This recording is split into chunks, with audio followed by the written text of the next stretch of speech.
Please subscribe and you can download this code from description below. In this tutorial, we will create a simple digital clock using Python. This project is suitable for beginners and will help you understand how to work with time, graphical user interfaces, GUI, and the tkinter library. By the end of this tutorial, you will have a functional digital clock that displays the current time and updates in real time. Before you begin, make sure you have Python installed on your computer. You will also need the tkinter library, which is included with most Python installations. Our digital clock project will consist of the following components. Let's start by creating the Python code for our digital clock. We'll begin by importing the necessary libraries. We need tkinter for creating the GUI and time for working with time-related functions.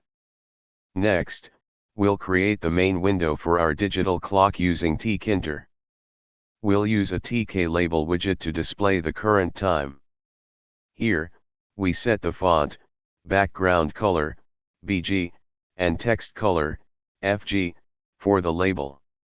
We need a function that updates the time displayed on the label. We'll use the time.strTime function to get the current time in the desired format. This function will update the clock label with the current time and schedule itself to run again after 1000 milliseconds, 1 second, to keep the clock updated. Finally, we start the GUI's main loop to display the clock continuously.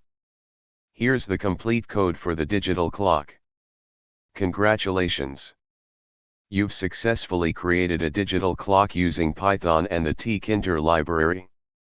This project is a great way to get started with GUI programming in Python and working with time-related functions. You can further customize the clock's appearance or add additional features as you gain more experience with Python and GUI development. ChatGPT